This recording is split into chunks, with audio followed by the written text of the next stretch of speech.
Welcome to Filmonomics, where we discuss free market economics and some of our favorite films. On this episode, we'll discuss the two most important lessons in all of economics from one of the best movies of 2011. This is Moneyball. Based on the excellent book by Michael Lewis, Brad Pitt plays Billy Beane, general manager of the Oakland A's. Every year, his team is overmatched by clubs that have more money and better players. With the help of Peter Brand, played by Jonah Hill, he finds a way to be competitive by employing a new strategy, analytics. He builds a roster of undervalued players who are able to perform at statistically higher levels than many other ballplayers. The A's eventually set a major league record by winning 20 games in a row and become one of the best teams in all of baseball. So, what economic concept turns the A's into winners? Freedom and creativity. The ability to look at a problem and offer a unique solution is one of the best tools for anyone thinking economically. Ludwig von Mises writes, "The essence of an individual's freedom is the opportunity to deviate from traditional ways of thinking of doing things."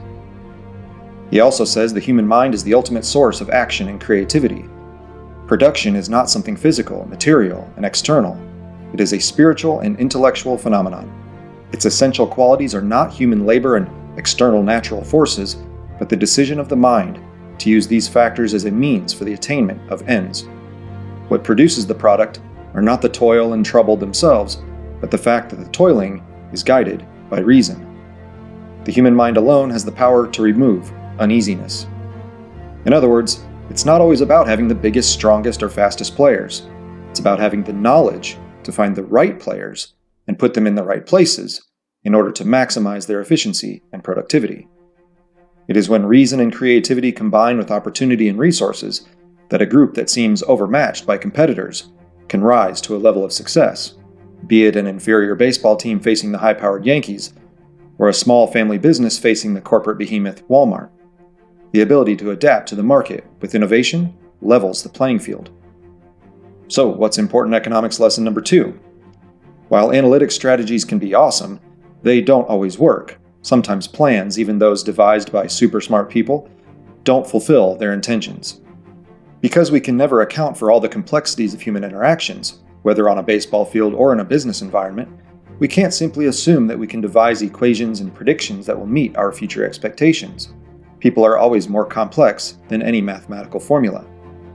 So even though the statistics Beane and Brand come up with are accurate in predicting trends, they can never be perfect. This is what the A's find out at the end of their season. You can't approach baseball from a statistical bean counting point of view. It's one on the field with fundamental play.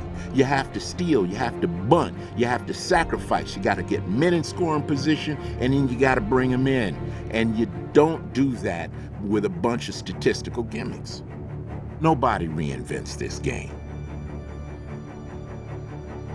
Friedrich Hayek actually called an over-reliance on statistics a slavish imitation of the method and language of science, and a mechanical and uncritical application of habits of thought to fields different from those in which they have been formed.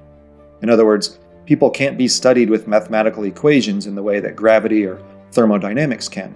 Humans don't follow principles of physics in their actions. Mises says, no constant relations exist in the field of human action. This is why governments that attempt to plan out the activities of its citizens routinely fail. People aren't pegs to be plugged into a board. Hayek calls this the economic calculation problem. Whether you're part of a socialist regime or a professional baseball team, you will never know exactly how people will act in all situations. At the end of the film, once Beane turns down a lucrative job offer from the Boston Red Sox, we learn that the Red Sox began to adopt some of Beane's statistical methods, and they went on to win the World Series, thus proving that analytics is the key to winning baseball. But there's more to this story. Yes, Boston used math to become the champs in 2004, 2007, 2013, and 2018, but here's what happened in all the other years.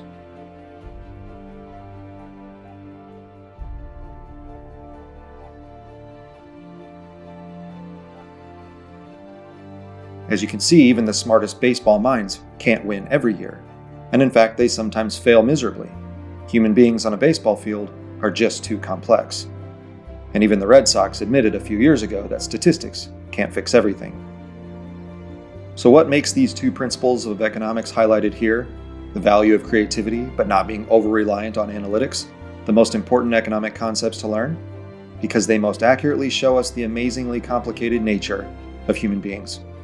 And economics is the study of how humans behave. Knowing that these two principles govern our every choice helps us understand our place as economic actors. We can learn how to avoid losing and start winning, but we can also learn that other humans are constantly trying to adjust in the same way we are, so we may not win every time. And that's good to know, because we can learn valuable lessons from losing, such as picking ourselves up and getting more creative next year. Thanks for watching, and join us next time for more Filmonomics.